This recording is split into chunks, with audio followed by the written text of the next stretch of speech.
ಓಂ ಗುರುಭ್ಯೋ ನಮಃ. ಮಾನ್ಯ ಬಂಧುಗಳೇ ನಮಸ್ಕಾರ. ವಾಸ್ತು ಬೈ ಅಶೋಕ್ ರಾವ್, ವಾಸ್ತು ತಜ್ಞರು. ಇವತ್ತಿನ ಒಂದು ಸಂಚಿಕೆಯ ವಿಚಾರ ಆಯದ ಬಗ್ಗೆ ತಿಳಿದುಕೊಳ್ಳೋಣ. ನಾವೊಂದು ಮನೆಯನ್ನು ಕಟ್ಟಬೇಕಾದರೆ 8 ಆಯಗಳಿದ್ದಾವೆ. ಅದರಲ್ಲಿ 4 ಉತ್ತಮ ಆಯಗಳು, 4 ಮಧ್ಯಮ ಆಯಗಳು. ಈ ಮಧ್ಯಮ ಆಯಕ್ಕೂ ಮತ್ತು ಉತ್ತಮ ಆಯಕ್ಕೂ ಏನು ಡಿಫರೆಂಟ್ ಅಂತಂದ್ರೆ, ಉತ್ತಮ ಆಯದಲ್ಲಿ ಪರಿಪೂರ್ಣವಾದಂಥ ಸಕ್ಸಸ್ಫುಲ್ ಲೈಫನ್ನು ಮಾಡಬಹುದು. ಮಧ್ಯಮ ಆಯದಲ್ಲಿ ಬಡತನ, ದರಿದ್ರತೆ, ಅನಾರೋಗ್ಯ, ಆರ್ಥಿಕ ಸಂಕಷ್ಟ, ಸಮಾಜದಲ್ಲಿ ಸಿಗಬೇಕಾದಂಥ ಸ್ಥಾನಮಾನ ಸಿಗೋದಿಲ್ಲ. ಈಗ ವಿಶೇಷವಾಗಿ ತಿಳ್ಕೊಳ್ಳೋಣ ಆಯದ ಮಹಿಮೆ ಏನು, ಯಾಕೆ ಆಯಕ್ಕೆ ಪರಿಗಣನೆಗೆ ತೆಗೆದುಕೊಳ್ಬೇಕು, ಆದ್ಯತೆಯನ್ನು ಕೊಡಬೇಕು ಅಂದ್ರೆ, ಆಯ ನಮ್ಮ ಆಯುಷ್ಯನ್ನು ನಿರ್ಧಾರ ಮಾಡ್ತದೆ, ವಾಸ್ತು ನಮ್ಮ ಜೀವನವನ್ನ ನಿರ್ಧಾರ ಮಾಡುತ್ತೆ. ಹಾಗೇನೆ ಆಯವನ್ನ ಸರಿ ಮಾಡಿದಾಗ ಆ ಮನೆಯ ಮುಖ್ಯಸ್ಥೆ ಇರ್ಬೋದು, ಮುಖ್ಯಸ್ಥೆ ಇರ್ಬೋದು, ಆ ಮನೆಯ ಮಕ್ಕಳ ಭವಿಷ್ಯ ಇರ್ಬೋದು, ಅವರ ಒಂದು ಆಯುಷ್ಯ ಇರ್ಬೋದು, ಅಥವಾ ಅವ್ರ ಮುಂದೆ ಬರುವಂತವ್ರು ಎಲ್ಲರದು. ಯಾಕೆಂತಂದ್ರೆ ಟೈಮ್ ಏನೂ ಮಾಡದಿದ್ದ ತಪ್ಪುಗಳಿಗೆ ನಾವು ಅಕಾಲಿಕ ಮರಣಗಳನ್ನು ಹೊಂದಬೇಕಾಗತ್ತೆ. ಯಾಕೆ? ಲೋಪದೋಷಗಳಿದ್ದಾಗ ಅಕಾಲಿಕ ಮರಣಗಳು ನಮ್ಮನ್ನ ಆಕ್ರಮಿಸ್ಕೊಳ್ಳೋ ಸಾಧ್ಯತೆ ಜಾಸ್ತಿ ಇರ್ತದೆ. ಹಾಗಿದ್ದಾಗ ಆಯ್ಕೆ ಪ್ರಾಮುಖ್ಯತೆ ಕೊಡಿ. ಯಾಕೆಂತಂದ್ರೆ ನಾವೆಷ್ಟೇ ಓದಿರ್ಲಿ, ಎಷ್ಟೇ ಬುದ್ಧಿವಂತರಾಗಿರ್ಲಿ, ನಾವೆಂತ ಶ್ರೀಮಂತ ಹೊಟ್ಟೆಯಲ್ಲಿ ಹುಟ್ಟಿರ್ಲಿ, ಆದ್ರೆ ಶಾಸ್ತ್ರವನ್ನ, ಗಣಿತ ಶಾಸ್ತ್ರ ಹಾಗೂ ವಿಜ್ಞಾನ ಶಾಸ್ತ್ರವನ್ನ ಮರಿಲಿಕ್ಕೆ ಆಗೋದಿಲ್ಲ. ಇದು ಬಂದು ಒಂದು ಗಣಿತ ಶಾಸ್ತ್ರ. ಅದಕ್ಕೊಂದು ಆಯ ಅಂದ್ರೆ ಅದಕ್ಕೊಂದು ಆಯಕ್ಕೆ ಅಧಿಪತಿಗಳಿದ್ದಾರೆ. ಉತ್ತಮ ಆಯಗಳಿಗೆ ಗ್ರಹಾಧಿಪತಿಗಳಿದ್ದಾರೆ, ಮಧ್ಯಮ ಆಯಗಳಿಗೆ ಯಾವುದೇ ಗ್ರಹಾಧಿಪತಿಗಳು ಇರೋದಿಲ್ಲ. ಇದನ್ನ ಗಮನದಲ್ಲಿ ಇಟ್ಕೊಳ್ಬೇಕು. ಮೊದಲನೇ ತಿಳ್ಕೊಳ್ಳೋಣ, ಆಯ ಅಂದ್ರೆ ಏನು. ಆಯ ಅಂದ್ರೆ ಅಳತೆ. ನಿಮ್ಮದೊಂದು ಕ್ಷೇತ್ರಫಲ ಅಂದ್ರೆ ನಿವೇಶನಕ್ಕೆ ಕ್ಷೇತ್ರಫಲ ಅಂತ ಹೇಳ್ತೀವಿ. ಆ ನಿವೇಶನಕ್ಕೆ ಮನೆಯನ್ನು ಕಟ್ಟಬೇಕಾದ್ರೆ ಆಯವನ್ನ ಗಣನೆಗೆ ತೆಗೆದುಕೊಳ್ತೀವಿ. ಆಯ ಅಂದ್ರೆ 9ರಿಂದ ಗುಣಿಸಿ 8ರಿಂದ ಭಾಗಿಸಿದಾಗ ಆ ಉಳಿಯುವಂತ ಶೇಷ ಸಂಖ್ಯೆ 1 ಬಂದರೆ ಅದನ್ನ ಧ್ವಜಾಯ ಅಂತ ಹೇಳಿ ನಾವು ತಿಳ್ಕೊಳ್ಬೇಕು. ಧ್ವಜಾಯ ಏನ್ ಹೇಳುತ್ತೆ ಅಂದ್ರೆ, ಧ್ವಜಾಯ ವಿಜಯದ ಸಂಕೇತ, ಸರ್ವಶ್ರೇಷ್ಠವಾದಂತ ಆಯ.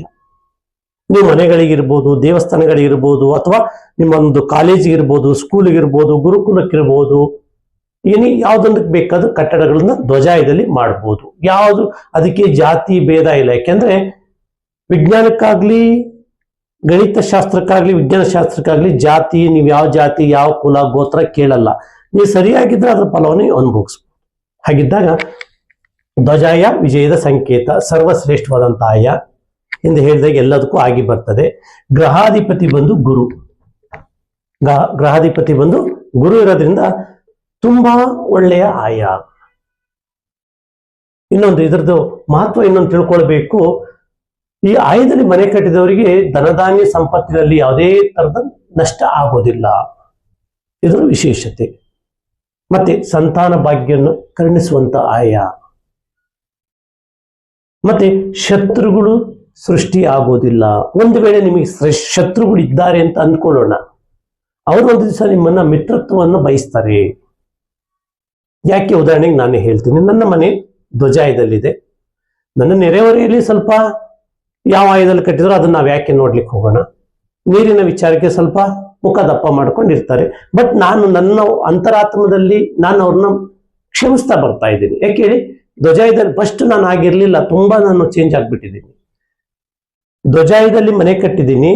ಯಾರೇ ಏನೇ ಸಮಸ್ಯೆ ಬಂದ್ರು ವಾಟ್ ನೆಕ್ಸ್ಟ್ ಇಷ್ಟೇ ನಾನು ಕೇಳೋದು. ಮಾತಾಡ್ತೀನಿ, ಮಾತಾಡಲ್ಲ ಅಂತ ಅಲ್ಲ, ಆ ಕ್ಷಣಿಕದಲ್ಲಿ ಕೋಪ ಬಟ್ ಅಂದ್ರೆ ಅದನ್ನ ನಿರಂತರ ಹೇಳ್ಕೊಂಡು ಹೋಗಲ್ಲ. ಯಾಕೆಂದ್ರೆ ನಾನು ವಿಷ ಕುಡಿದು ಎದುರುಗಡೆ ಇದ್ದವ್ರು ಸಾಯ್ಬೇಕು ಅಂದ್ರೆ ಹೇಗೆ ಸಾಧ್ಯ? ಕೋಪ ದ್ವೇಷ ನನಗೆ ಬರೋದಿಲ್ಲ. ಬಂದ್ರು ಒಂದ್ ವೇಳೆ ಆ ಕ್ಷಣಿಕದಲ್ಲಿ ನಾನು ಸರಿ ಮಾಡ್ಕೊಳ್ತೀನಿ. ಈ ಆಯದ ಮಹಿಮೆ. ನನ್ನ ಮನೆಗೆ ಧ್ವಜಾಯ ಇದೆ. ಇದನ್ನ ಯಾಕೆ ಹೇಳ್ತಾ ಇದ್ದೀನಿ ಅಂದ್ರೆ, ಧ್ವಜಾಯಕ್ಕೆ ಅಷ್ಟು ಪವರ್ಫುಲ್. ಗ್ರಹಾಧಿಪತಿ ಬಂದು ಗುರು. ಹಾಗಿದ್ದಾಗ ಐಶ್ವರ್ಯ, ಸಂತಾನ ಭಾಗ್ಯ, ಸಮೃದ್ಧಿ, ಪತಿ ಪತ್ನಿಯರ ಮಧ್ಯೆ ಬಾಂಧವ್ಯ, ಉತ್ತಮ ಒಂದು ಆಯುಷ್ಯು, ಸಮಾಜದಲ್ಲಿ ನಮ್ಮನ್ನು ಯಾರು ಗುರುತಿಸಿರಲ್ವೋ ಅಥವಾ ನಮ್ಮನ್ನು ಯಾರು ತೂಚೆ ಇವರಿಂದ ಏನು ಆಗಲ್ಲ ಅನ್ನೋರು ನಮ್ಮ ಒಂದು ಗುರುತುವಂತ ಸ್ಥಾನಮಾನಕ್ಕೆ ಈ ಆಯ ತೆಗೆದುಕೊಂಡು ಹೋಗುತ್ತೆ. ಈ ಆಯದಲ್ಲಿ ನೀವು ಮನೆ ಕಟ್ಟುವಂತ ಪ್ರಯತ್ನ ಮಾಡಿ. ಕಟ್ಟಲೇಬೇಕು ಅಂತ ಯಾರ್ದು ಕಾನೂನಿಲ್ಲ. ಆದ್ರೆ ನೀವು ಯೋಚನೆ ಮಾಡಿ ಕೂತ್ಕೊಂಡು, ಜೀವನದಲ್ಲಿ ಏನೇನೋ ನಡೆದು ಹೋಗ್ಬಿಟ್ಟಿದೆ. ವ್ಯಾಪಾರದಲ್ಲಿ ನಷ್ಟ, ಸಾಂಸಾರಿಕ ಜೀವನದಲ್ಲಿ ಕಷ್ಟ, ಹಣವನ್ನ ಕಳ್ಕೊಂಡಿದೀವಿ, ಕೊಟ್ಟ ಹಣ ವಾಪಸ್ ಬಂದಿಲ್ಲ, ನಮ್ಮ ಜೀವನದಲ್ಲಿ ನಾವೇನು ಸಾಧನೆ ಮಾಡಕ್ಕಾಗಿಲ್ಲ. ಎಲ್ಲರೂ ಬದುಕ್ತಾ ಇದ್ದಾರೆ ಕಾರು ಬಂಗ್ಲೆ ಇಟ್ಕೊಂಡು. ಕೆಲವ್ರು ನೋಡಿ, ಕೆಲವ್ರಿಗೆ ಒಂದಿರ್ತದೆ, ಒಂದು ಕಿತ್ಕೊಂಡಿರ್ತಾನೆ. ಆದ್ರೆ ಕೆಲವರಿಗೆ ಆರೋಗ್ಯ ಇರ್ತದೆ, ಹಣ ಇರೋದಿಲ್ಲ, ಅಥವಾ ಕೆಲವು ಹಣ ಇರ್ತದೆ, ಆರೋಗ್ಯ ಇರೋದಿಲ್ಲ.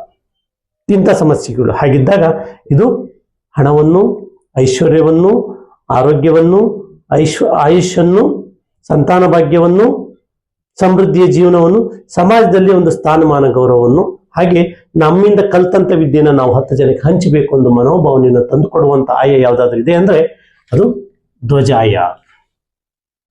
ಧ್ವಜವನ್ನು ಎಲ್ಲಿ ಆರಿಸ್ತಾರೆ? ಗೆದ್ದಾಗ ಆರಿಸ್ತಾರೆ. ಸೋತಾರ ಯಾರು ಆರಿಸ್ತಾರ? ಹಾಗೆ ಗೆಲುವು ಅಂದ್ರೆ ಏನು? ನಾವು ಒಬ್ರನ್ನ ತುಳಿದು ಗೆಲ್ಲೋದು ಗೆಲುವಲ್ಲ, ಆದ್ರೆ ಒಬ್ರನ್ನ ಬೆಳೆಸಿ ಅಥವಾ ಒಬ್ರನ್ನ ಮೇಲೆತ್ತಿ ನಾವು ಬೆಳೆಯೋದಿದ್ದಿಲ್ಲ, ಅದು ನಿಜವಾದ ಧ್ವಜ ಹಾರಿಸಿದಷ್ಟು ಸಂತೋಷ. ಇದರಲ್ಲಿ ಕೋಪ, ದ್ವೇಷ, ಅಸೂಯೆ, ಅಹಂಕಾರ ಯಾವುದೂ ಶಾಶ್ವತವಾಗಿ ನಮ್ಮ ಹತ್ರ ಇರೋದಿಲ್ಲ. ಅದೆಲ್ಲ ನಮ್ಮಿಂದ ದೂರ ಆಗುತ್ತೆ. ಈ ಆಯದಲ್ಲಿ ಮನೆ ಕಟ್ಟಿದವರಿಗೆ ಪ್ರೀತಿ, ವಿಶ್ವಾಸ, ನಯ, ವಿನಯ, ವಿಧೇಯತೆ, ತಾಳ್ಮೆ, ಸಹನೆ, ಕ್ಷಮಾ ಗುಣಗಳು ಜಾಸ್ತಿ ಆಗುತ್ತೆ. ಹಾಗಾಗಿ ಮಾನ್ಯ ಬಂಧುಗಳೇ, ಈ ಆಯದಲ್ಲಿ ನೀವು ಮನೆಯನ್ನ ಕಟ್ಟಿ ಅಥವಾ ನೀವೊಂದು ಯಾವ್ದಾದ್ರು ಕಾಂಪ್ಲೆಕ್ಸ್ ಕಟ್ತೀರಾ, ಕಟ್ಟಿ ನಿಮ್ಗೆಲ್ಲೂ ನಷ್ಟ ಆಗೋದಿಲ್ಲ. ಯಾಕೆಂತಂದ್ರೆ ಧ್ವಜಾಯದಲ್ಲಿ ಧನ ಸಂಖ್ಯೆ ಜಾಸ್ತಿ ಇರ್ತದೆ, ಋಣ ಸಂಖ್ಯೆ ಕಡಿಮೆ ಇರ್ತದೆ. ಧ್ವಜಾಯದಲ್ಲಿ ಮನೆ ಕಟ್ಟುವಂತವರಿಗೆ ಆ ದಿಕ್ಪಾಲಕರು ಬರ್ತಾರೆ, ಆ ಮನೆಗೆ ಆಯುಷ್ ಇರ್ತದೆ.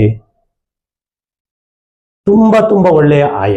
ಇಂಥ ಆಯದಲ್ಲಿ ನೀವು ಸಂಪೂರ್ಣವಾದಂಥ ಮನೆಯನ್ನು ಕಟ್ಟಿ ಸಮೃದ್ಧಿಯನ್ನು ಕಾಣಿ ಅಂತ ಹೇಳ್ತಾ, ಈ ಆಯದ ಬಗ್ಗೆ ತಿಳ್ಕೊಂಡು ಈ ಆಯದಲ್ಲಿ ನಾನು ಕಟ್ಟಬೇಕು ಅಂತ ಆಸಕ್ತಿ ಇದ್ದರೂ ನನ್ನನ್ನು ಸಂಪರ್ಕ ಮಾಡಿ, ಅದರ ಬಗ್ಗೆ ಪರಿಪೂರ್ಣವಾದಂಥ ಮಾಹಿತಿ ಕೊಡ್ತೀನಿ. ಯಾವುದೇ ದಿಕ್ಕಿರ್ಲಿ ತೊಂದರೆ ಇಲ್ಲ, ಆದರೆ ಉಚ್ಚ ಸ್ಥಾನದಲ್ಲಿ ಪ್ರವೇಶ ದ್ವಾರ ಇರಬೇಕು. ಪೂರ್ವ ಈಶಾನ್ಯ, ಉತ್ತರ ಈಶಾನ್ಯ, ಪಶ್ಚಿಮ ವಾಯುವ್ಯ ಹಾಗೂ ದಕ್ಷಿಣ ಆಗ್ನೇಯ, ಈ ಜಾಗದಲ್ಲಿ ಪ್ರವೇಶ ದ್ವಾರಗಳು ಯಾವ್ಯಾವ ಜಾಗದಲ್ಲಿ ಬರಬೇಕು ಅನ್ನೋದ್ರ ಬಗ್ಗೆ ಅದು ಮುಂದಿನ ಇದರಲ್ಲಿ ನಾವು ತಿಳಿಸ್ಕೊಡ್ತೀವಿ. ಆದ್ರೆ ಮೊದಲನೇ ಈ ಸಂಚಿಕೆ ಇದು ಆಯದ ವಿಶೇಷತೆ ಇದು. ಹಾಗಿದ್ದಾಗ ಧ್ವಜಾಯ ತುಂಬಾ ಪವರ್ಫುಲ್ ಆಯ, ಅಂದ್ರೆ ಎಲ್ಲಾ ಒಂದು ರೀತಿ ಆಶೀರ್ವಾದ ಇಲ್ಲಿ ಸಿಗುತ್ತೆ ನಿಮಗೆ. ಯಾಕೆಂದ್ರೆ ಇಂಥ ಒಂದು ಆಯದಲ್ಲಿ ಮನೆಯನ್ನು ಕಟ್ಟಿದಾಗ ಇಲ್ಲಿ ಆ ಮನೆ ಎಲ್ಲೂ ನಿಲ್ಲೋದಿಲ್ಲ.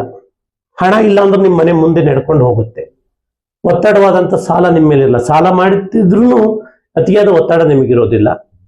ಮತ್ತೆ ಸಮಸ್ಯೆಗಳು ಏನೇ ಬಂದರೂ ನಿಭಾಯಿಸುವಂತ ಶಕ್ತಿ ನಿಮಗೆ ಬರ್ತದೆ. ಸಮಸ್ಯೆ ಯಾರಿಗೂ ಬರದೇ ಇರೋದಿಲ್ಲ, ಬಂದ್ರೆ ಅದನ್ನು ನಿಭಾಯಿಸುವಂತ ಶಕ್ತಿ ನಿಮಗೆ ಬರ್ತದೆ. ಹಾಗಂತ ಹೇಳ್ತಾ ಎಲ್ಲರೂ ಸಹ ಇಂಥ ಒಂದು ಸುಂದರವಾದಂಥ ಕನಸಿನ ಮನೆ ಕಟ್ಕೊಳ್ಬೇಕಾದ್ರೆ ಇಂಥ ಪರಿಪೂರ್ಣ ಆಯದಲ್ಲಿ ಮನೆ ಕಟ್ಟಿ ಅಂತ ಹೇಳ್ತಾ ಎಲ್ಲರಿಗೂ ನಮಸ್ಕಾರ, ಧನ್ಯೋಸ್ಮಿ. ಹಾಗೆ ನನ್ನ ಚಾನಲ್ ನೋಡ್ತಿದ್ದಂಥವ್ರು ಲೈಕ್ ಮಾಡಿ, ಶೇರ್ ಮಾಡಿ, ಸಬ್ಸ್ಕ್ರೈಬ್ ಮಾಡ್ಕೊಳ್ಳಿ, ನಿಮ್ಮವರಿಗೆ ತಿಳಿಸ್ಕೊಡಿ.